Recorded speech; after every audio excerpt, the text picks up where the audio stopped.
ಸರ್ಕಾರಿ ಕಾರ್ಯಕ್ರಮ, ನಮ್ಮ ಪಕ್ಷದ ಕಾರ್ಯಕ್ರಮ ಮಾತ್ರ 7 ದಿನ ನಾವು ಮಾಡಿದ್ದೀವಿ. ಖಾಸಗಿ ಕಾರ್ಯಕ್ರಮಕ್ಕೆ we can't interfere in anyone's personal life, ಮಾಡೋಕ್ಕಾಗಲ್ಲ. ಅದಕ್ಕೆ ಅವ್ರವ್ರ ಸೆಲೆಬ್ರೇಷನ್ ಅವರು ಏನಿರಬೇಕು, ನ್ಯೂ ಇಯರ್ಸ್ ಮಾಡಲಿ, ಭಾಳ ನಮ್ರತೆಯಿಂದ, ಶಿಸ್ತಿನಿಂದ, ಟೈಮ್ ಎಕ್ಸ್ಟೆನ್ಷನ್ ಇವೆಲ್ಲ ಕೂಡ ಕೆಲವು ಇದೆ. ಅದೆಲ್ಲ ಪೊಲೀಸವರೆಲ್ಲ ಅನೌನ್ಸ್ಮೆಂಟ್ ಮಾಡ್ತಾರೆ. ಸೊ ಅದರಿಂದ ನಾನು ಬಹಳ law and order is very much important.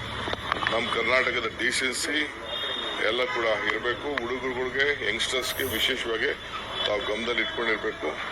ತಾವು ತಮ್ಮೆಲ್ಲರೂ ಕೂಡ ಸುಮಾರು 10,000ಕ್ಕೂ ಹೆಚ್ಚು ಕ್ಯಾಮ್ರಾಗಳು ಬೆಂಗಳೂರು ಸಿಟಿಲಿ ಅಳವಡಿಸಿದ್ದಾರೆ.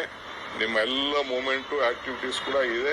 ಯಾರಿಗೂ ಒಬ್ರಿಗೂ ಕೂಡ ಮಿಸ್ಬಿಹೇವ್ ಮಾಡೋಂಥ ಕೆಲಸ ಆಗಬಾರ್ದು ಅಂತೇಳಿ ಬೆಂಗಳೂರಿನಲ್ಲಿ ನಾನು ಇದನ್ನು ಎಲ್ಲರಿಗೂ ಕೂಡ ನಾನು ವಾರ್ನ್ ಅಂತಾರೋ ತಿಳ್ಕೊಳ್ಳಿ, ರಿಕ್ವೆಸ್ಟ್ ಅಂತ ತಿಳ್ಕೊಳ್ಳಿ, ಮನವಿ ಅಂತ ತಿಳ್ಕೊಳ್ಳಿ, ಈ ದಿಟ್ಟಿನಲ್ಲಿ ಹೋಗಬೇಕು. ಇಡೀ ರಾಜ್ಯದಲ್ಲೇ ಅಷ್ಟೇ ಎಲ್ಲ ಕಡೆನೂ ಭಾಳ ಗಾಂಭೀರ್ಯವನ್ನು, ಗೌರವವನ್ನು, ನಮ್ಮ ರಾಜ್ಯ ಹೆಸರು ಭಾಳ ಸಂಸ್ಕೃತಿ, it is an international city. ಇದನ್ನು ನೀವು ಕಾಪಾಡ್ಕೊಂಡು ಹೋಗಬೇಕು. ನಾವು ಬಿಸ್ನೆಸ್ ನಡೆಸೋರು ಕೂಡ ಏನು ಗೈಡ್ ಮಾಡಬೇಕು ಅದನ್ನು ಇವತ್ತು ನಾಳೆಯಲ್ಲಿ ನಮ್ಮ ಪೊಲೀಸವರು, ಕಾರ್ಪೊರೇಷನ್ ಅವರು ನಿಮಗೆಲ್ಲರೂ ಕೂಡ ತಿಳಿಸ್ತಾರೆ. We will be little bit relaxed on that this one, but still we will not let anything go out of the